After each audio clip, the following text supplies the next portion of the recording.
You've got mail. Do you remember the 90s? Come on, Uncle Phil, this is the 90s, man. Man, it's the 90s. It's hammer time. Come on.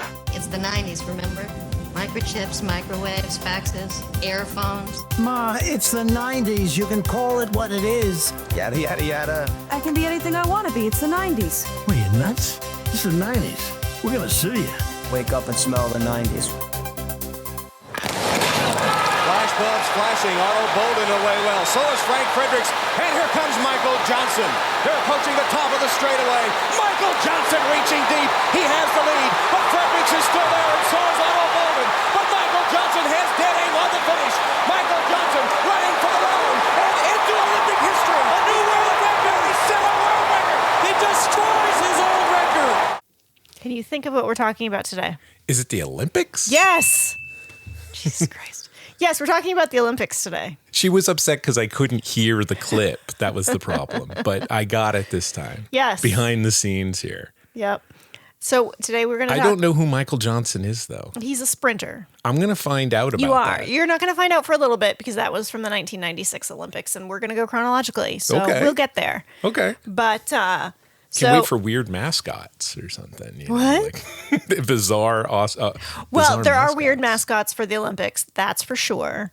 But I have no opinions on them, and I don't want to just sit here and talk to you describing, you know, what the various countries thought represented them well. That's for the visual social media, anyways. But Sure, we can definitely do that. So we are just going to start from the beginning. 1992 was a Winter Olympics. Do you know which city or country it was in? let's see. Was it in America? Nope. Oh, geez. It was No, in probably. Europe. Was it like Italian or something? It was French. French. It was in Albertville, France. And it was the last Winter Games to be held the same year as the Summer Games. Because for like probably the first 100 years of the modern Olympic Games, the Summer and Winter Games were the same year. And then after 1992, there was actually an Olympic Games in 1994. So they stagger them now, So right? now there's one every other year. That's all I remember. Yeah. But this was the last time. So 1992 is the last time there were two Olympics in one year. So this one was February 8th to 23rd. It was the first year Germany played as a unified team since 1964 because of... Didn't they all combined, The right? Berlin Wall fell. The Berlin Wall fell. Yeah, so That's East right. and West Germany used to be two separate countries. That happened and in 89, right? I believe so, yep. Yeah. They used to play as two different countries, and they played East as and one. West. Yeah, Oh, they wow. played as Germany for the first time in 1992. And 64 nations sent competitors, including 7 nations that made their first appearance at the Winter Olympics, following the collapse of the Soviet Union in 1991. It's crazy how much of global change there was. That you think Mm-hmm. you think of the Olympics as being around since, ancient times. Yeah. Well, I'm not claiming to know the history of the Olympics. I really only focused on the 90s. Neither one of us is huge sports people, but I think we paid attention to the Olympics when we were But teenagers. there was a lot going. I mean, there was. But it's a representation of the political time. And honestly, the 90s was one of big. but it was relatively calm in the 90s. It was calm, but there was a lot of border changes. There was a lot of at some point, I believe that's when they all came together and unified, right? They unified their money and everything, yeah. Yep. So 6 former Soviet bloc nations chose to form a unified team, and I think that's what they were called. While the Baltic states of Estonia, Latvia, and Lithuania competed independently for the first time since 1936. Czechoslovakia made its last appearance before its dissolution at the end of 1992. Now, I believe it's Czech Republic and something else. Czechoslovakia is not a country anymore. So let's get into the athletes of the year.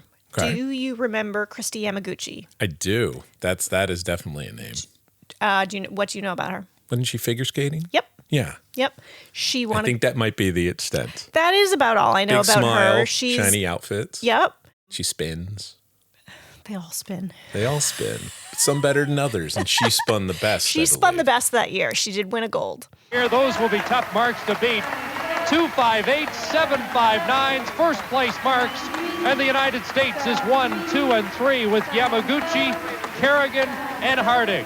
we're like looking at the very most popular things. So we're going to be talking about skating. We're going to be talking about gymnastics, and we're going to be talking about like running a little bit. Yeah, I mean that's the Olympics is so big. You only kind of hit the highlights, the ones those that are the ones memorable. that got the most press. You know, because the races were like, you're now the fastest man in the world, or who hit the Wheaties box? Exactly.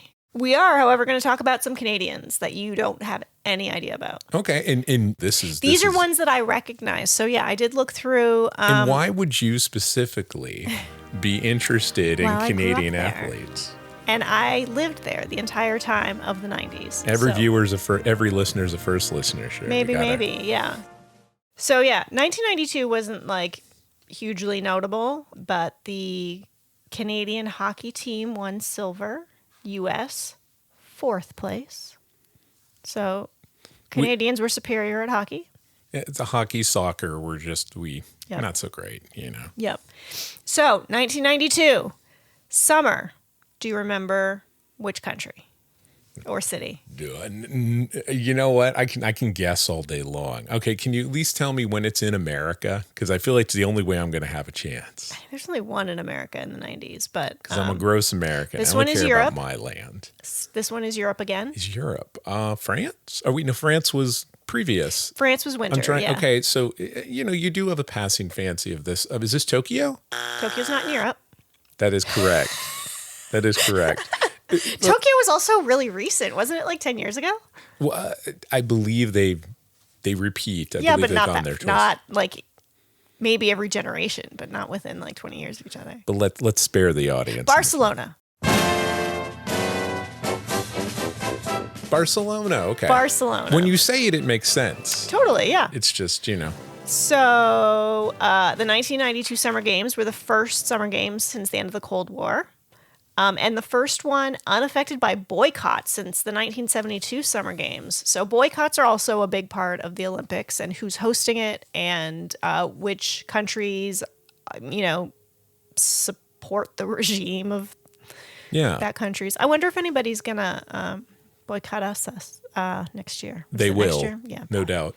It was the first year South Africa was reinvited to the Olympic Games after a 32-year ban from participating in international sport due to apartheid. Really? Yep. That was around probably the time before that. I think it was late 80s, Mandela. They released Mandela. I think so, yeah. Yeah. The unified team that we talked about in the Winter Games took the most medals. They won 45 gold and 112 overall medals. So now we're going to talk about Canadians.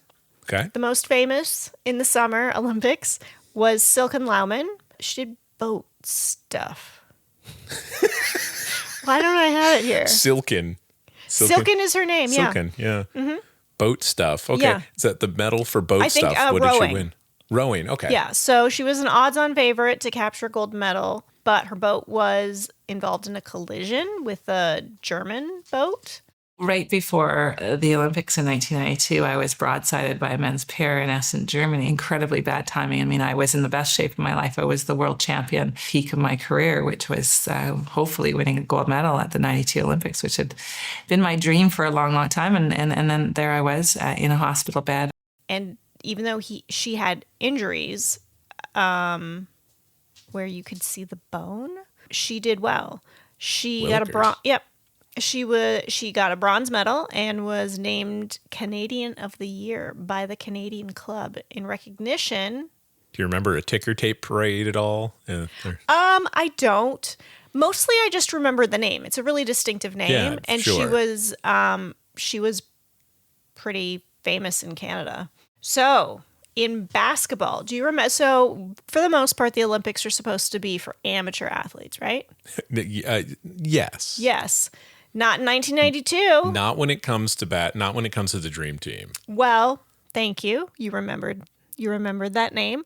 USA. It had been amateurs, and then they allowed professionals this year for basketball. What professionals? Do you have the names of this team? Oh, hells yeah.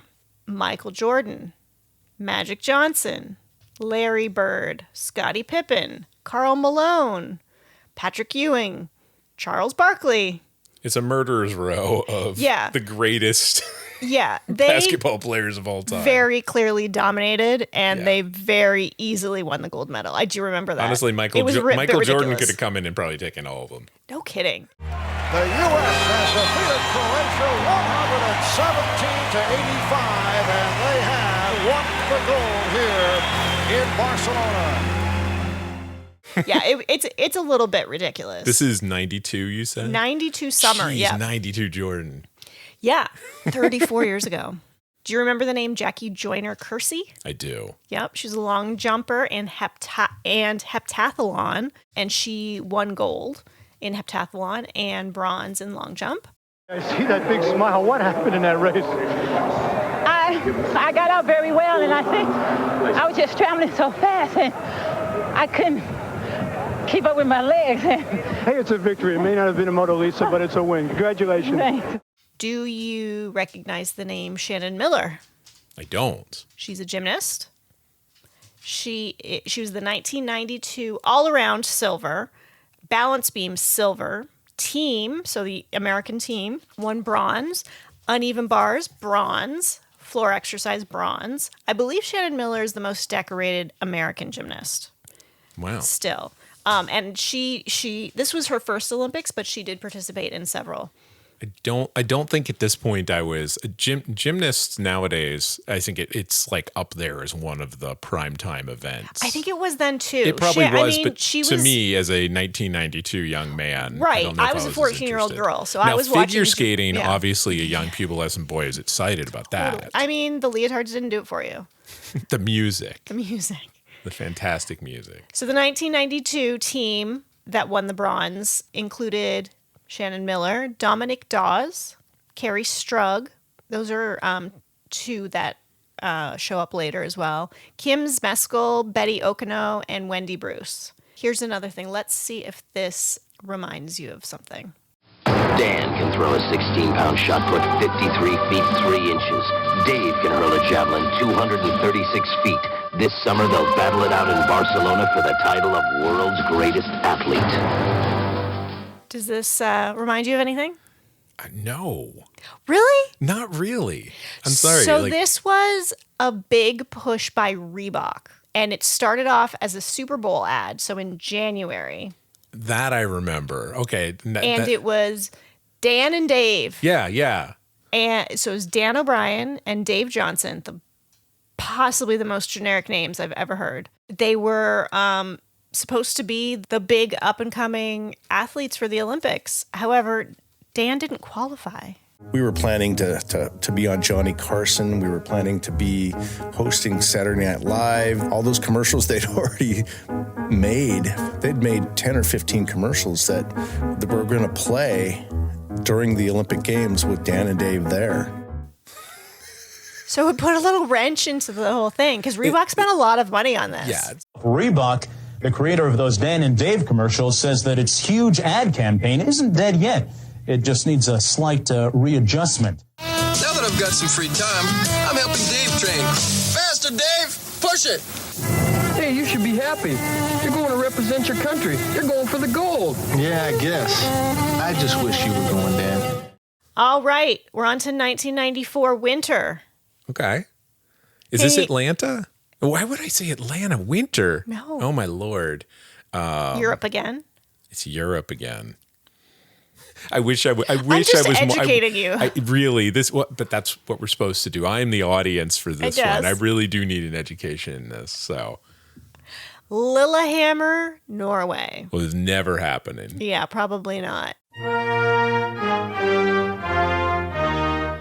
Do you remember? Yeah. The big media story of 1994 Winter Olympics. Is that the Tanya year? Yes. Okay. Yes, the Tanya Harding. Can you talk? And Stoneham's own Nancy Kerrigan. That's right. Can you tell our audience a little bit about this? Tanya Harding, who she never qualified, right? She did. She did. Mm-hmm. Okay.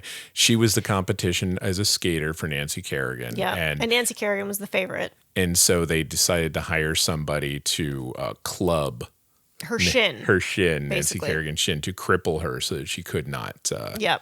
compete, and she came back in a big way. Yeah, here we go. So this is in Detroit, Michigan, January 6, 1994, before the Olympics. So she's getting off the ice, Nancy Kerrigan. And then cut to...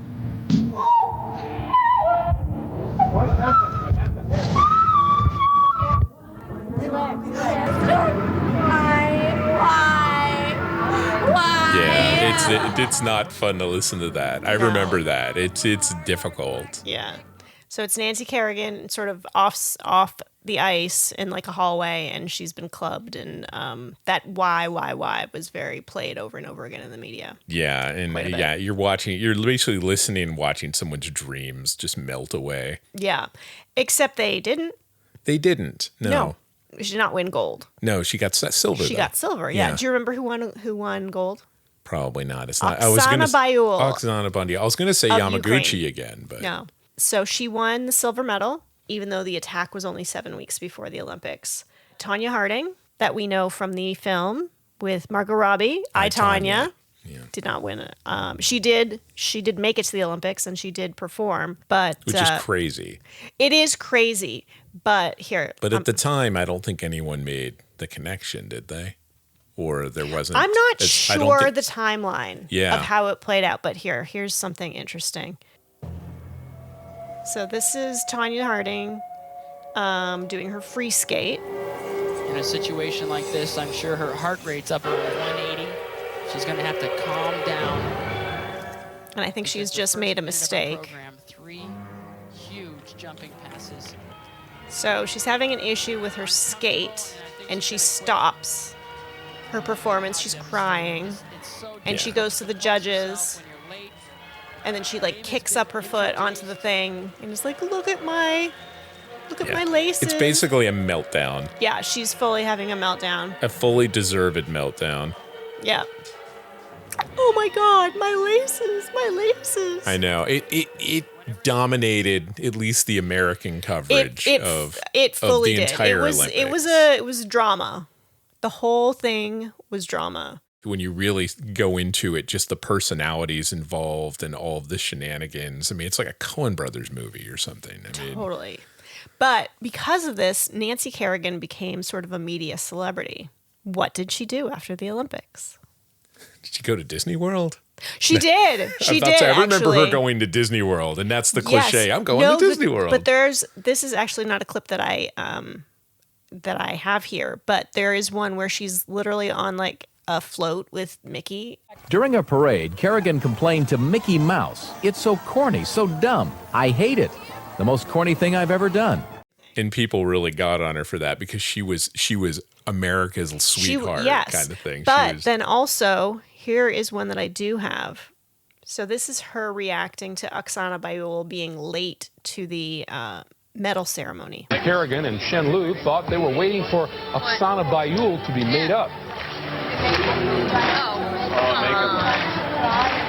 So she's going to get out here and pray again. So that was Nancy Kerrigan saying, yeah, she's just going to cry again. She does. I mean, Oksana Bayul was very emotional during these Olympics. Yeah, you win a gold, but yeah, Nancy Kerrigan was the real winner. Yeah. Out of all that. So this is what she did after. Over here. Yeah.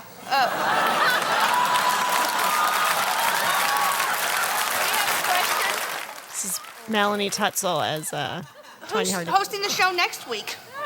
Yeah, do they need someone to host? I mean, we could, I think they have a host. Okay, we've got a great show. Aretha Franklin is here. So possibly the least charismatic host for SNL that has ever existed.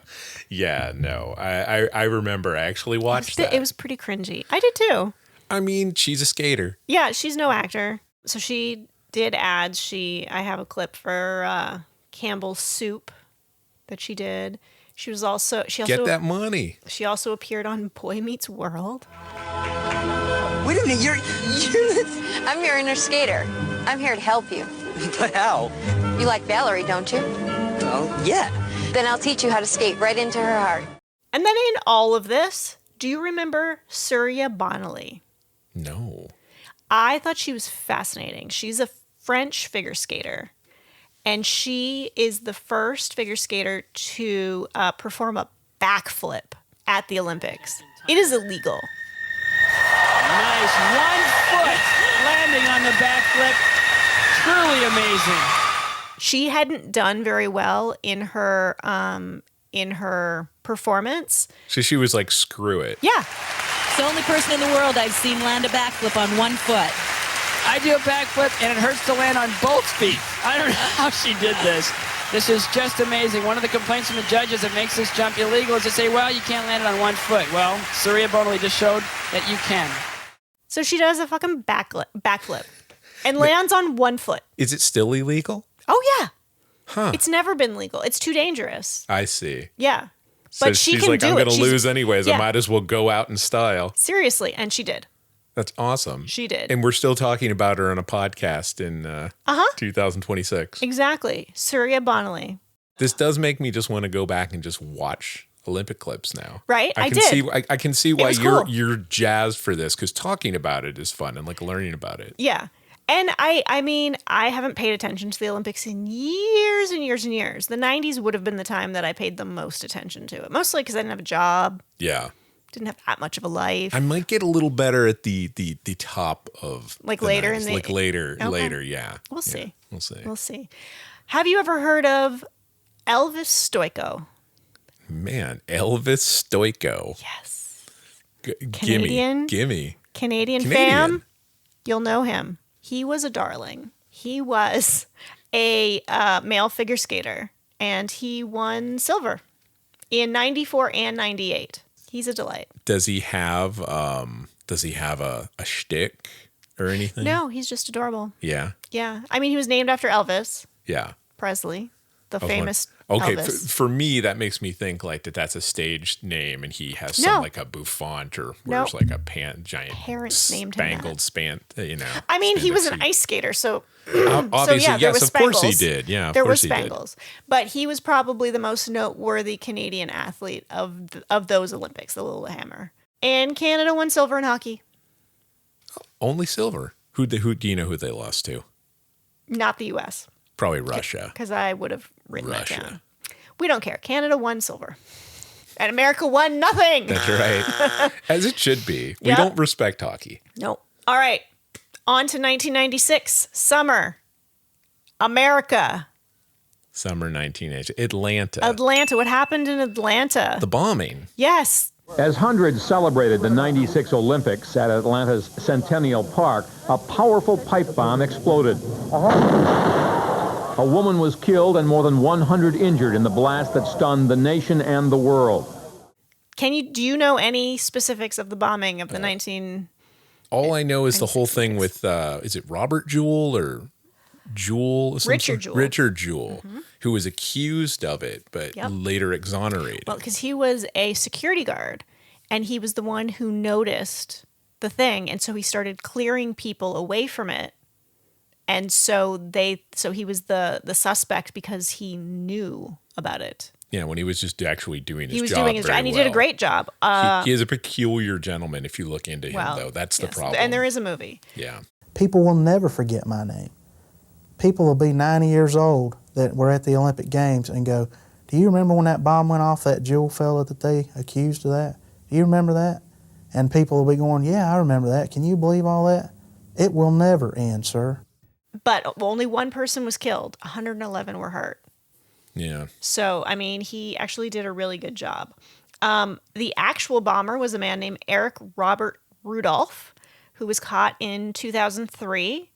White supremacist. Go figure. They're not just for today. Nope. They've been around. Anti-abortionist. Well, you know. So his motive for bombing, according to his statement, was political. I will read you this statement. Oh, we're gonna give him some time here. I believe so. Okay. In the summer of 1996, the world converged upon Atlanta for the Olympic Games. Under the protection and auspices of the regime in Washington, millions of people came to celebrate the ideals of global socialism. Multinational corporations spent billions of dollars, and Washington organized an army of security to protect these best of all games. Even though the conception and the purpose of the so-called Olympic movement is to promote the values of global socialism as perfectly expressed in the song Imagine by John Lennon, which was the theme of the 1996 Games, even though the purpose of the Olympics is to promote these ideals, the purpose of the attack on January 27th was to confound, anger, and embarrass the Washington government in the eyes of the world for its abominable sanctioning of abortion on demand. The plan was to force the cancellation of the Games, or at least create a state of insecurity in order to empty the streets around the venues and thereby eat into the vast amounts of money that had been invested in them. Did they cancel the Olympics? They did not. They did not. And it as long-winded as it was for you to say it. Eric failed. Here's a little bit from our fine president.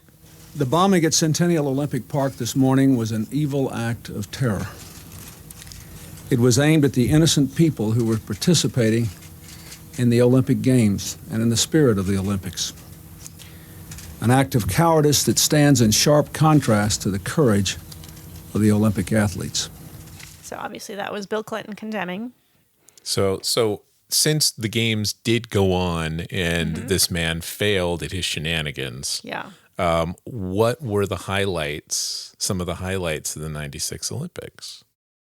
That is quite a setup. Thank you. And we need to celebrate the accomplishments of the people he tried to stop from. Exactly. So, okay. So this is probably one of the most memorable. I'll see if you can recognize it from audio only. Okay. Carrie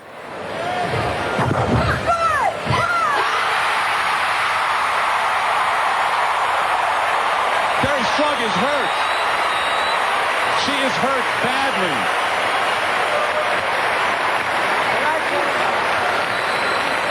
Well, John, we saw her limping after the first ball.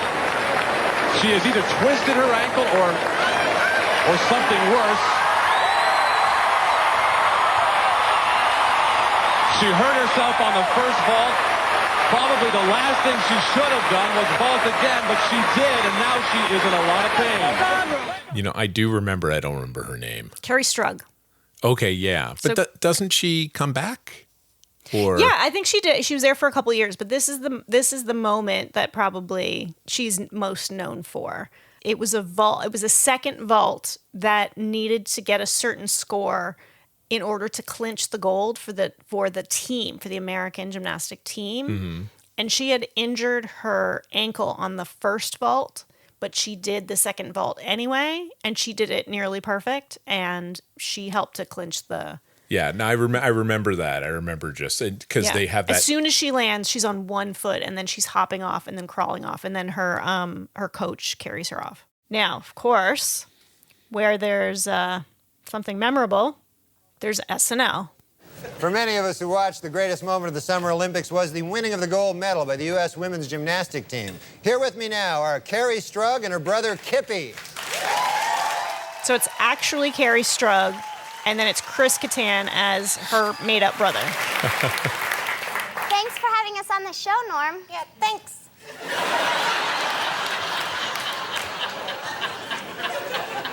So, Carrie, let me start with you. What was going through your head as you were getting ready for that second vault?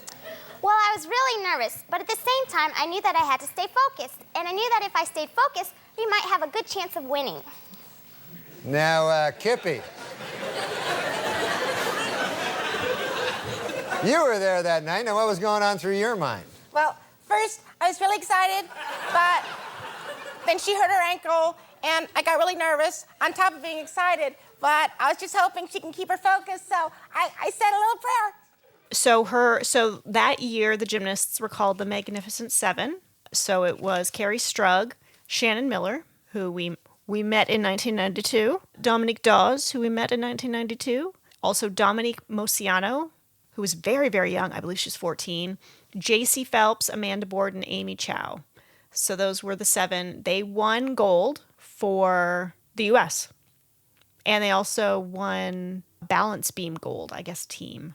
So yeah, Carrie Strug was the one who got the most notoriety from it because she clenched it. Yeah. So she kind of like Nancy Kerrigan ended up being the one who did like media appearances and talk shows and appearing in ads and stuff like that. I mean, she sounds adorable as well. I mean, and she had that cute little haircut. So this is the year where the clip from the beginning of the episode comes from. Okay. So that is Michael Johnson. Michael Johnson. And he won gold for the 200 meter and the 400 meter. From Canada, there was a man named Donovan Bailey, who's very famous in Canada. And he won the gold in the 100 meter and the 4x100 meter relay. So there was some, media anticipation of the meetup of these two gentlemen. Well, right? it kind of. I don't know that they were against each other, but there was conversation about which one was the fastest man on Earth. Whether it's the person who wins the 100 meter, the person who wins the 200 meter. I'm of the opinion it's the one who wins the 100 meter. And that might be because he's Canadian. He's the first Canadian to legally beat the 10-second barrier for the 100 meter. Wow. So he did it in less than 10 seconds. Do you know why I say legally?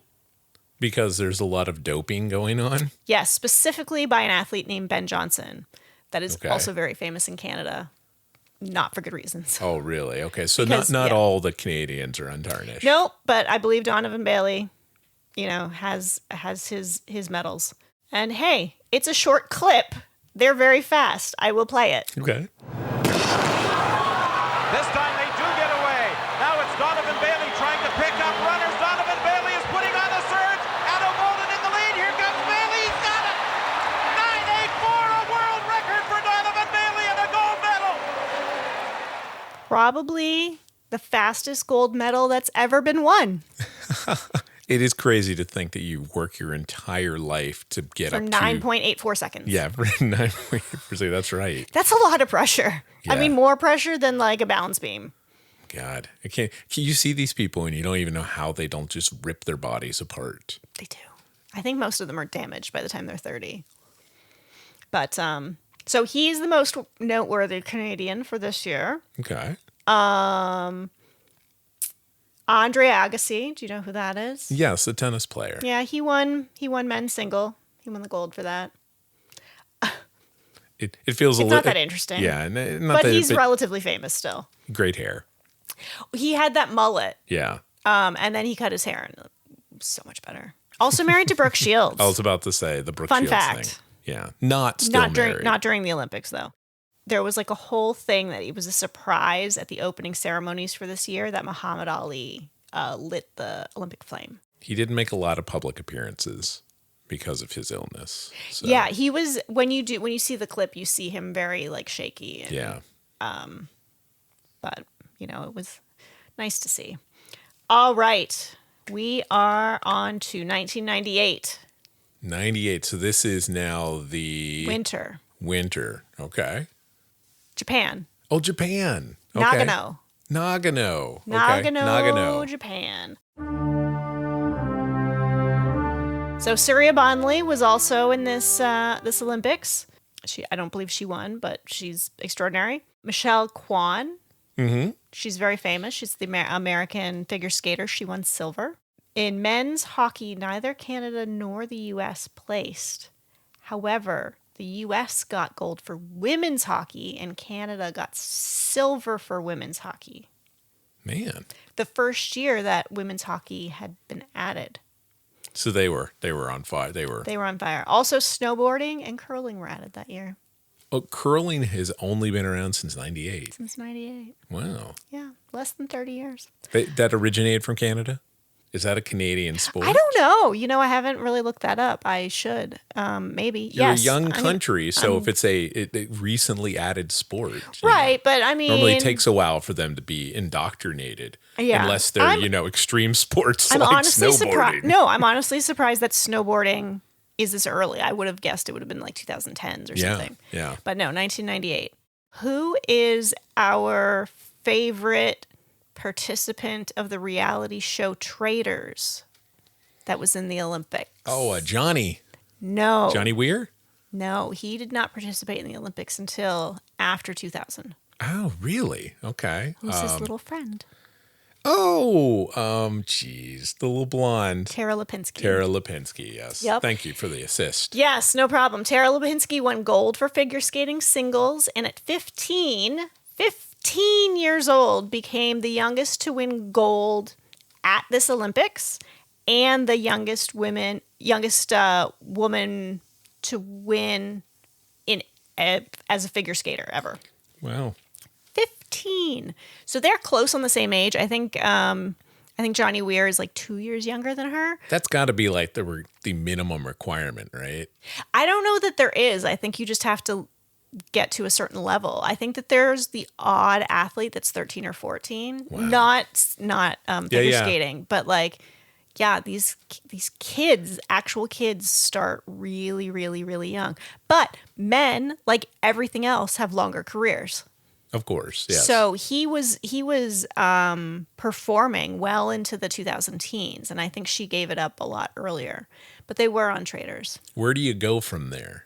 You do first. You spend several years traveling around in ice shows, and then if you're lucky, and both Tara and Johnny were lucky, and they work as a team, they become commentators.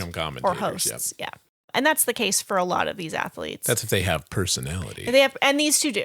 Yeah. And they have chemistry, and they're very like cute, and they did fashion stuff for a while, which is sort of random, but they also did sports commentary. I mean, they wear fabulous outfits. The They whole do. idea of being a professional skater is to be fabulous. So, I mean, the 90s ends basically with the year 2000, kind of. It was the Summer Olympics. It was in Sydney, Australia. We survived. We survived. We survived. We survived the millennia to be Pierre able to... Trudeau, however, did not. Oh, yeah? Yeah, Pierre Trudeau was a former Prime Minister of Canada, Mm-hmm. father of the beloved Justin Trudeau. Yeah. And he died during the Olympics, and so the Canadians were a little sad about that. Oh. So that's the Olympics in the 1990s. These are just sort of the people that were interesting to me specifically, and that I kind of remember watching. It seems like kind of a time, too. I don't remember. Nowadays, it feels like that it's almost about the spectacle of the opening. Mm-hmm. And I don't remember that so much. I feel like China started that. Yeah. Like, I don't remember what They're year all playing China... keep up. Yeah. Yeah. It was in the 2000s, and I really do think China, kind of like the Super Bowl. After Michael Jackson did the Super Bowl, I want to say midterm, but it's not. What's the thing in the middle? The midterm. They all take their test. Yeah, the halftime show. Halftime show. After Michael Jackson did the halftime show, it became a different beast. And I feel like Sports ball was changed forever. Sports ball was changed forever. But there's not really anything besides the Muhammad Ali. There's not like anything super noteworthy about the opening ceremonies of any of these. I'm about to say, it is really fascinating that like for every 4 years, my dad or my mom would get around and be invested in something that they could care nothing about. Every 2 years. Yeah. Every 2 years. Summer and winter. But yeah, it is kind of, I remember that bonding thing where we would get together and it was like we'd sit down for that prime time 2 or 3 hours and just watch the whole thing, whether we cared about it or not. And it was, but you got to care about it, you know?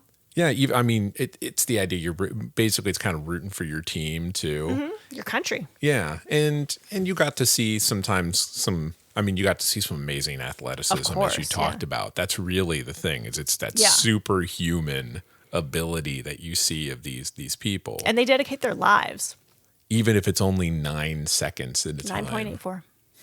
Yep. Any last words about the Olympics in the 90s?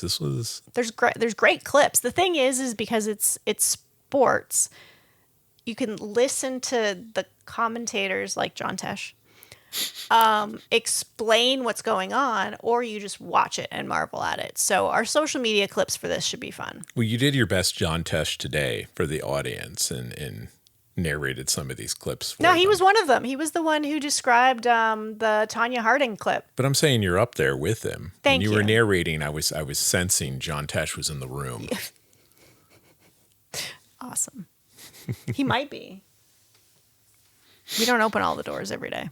I wish there was a Tesh in the house. He's in the attic. Oh my God. He's calling from within the house. I can hear his piano.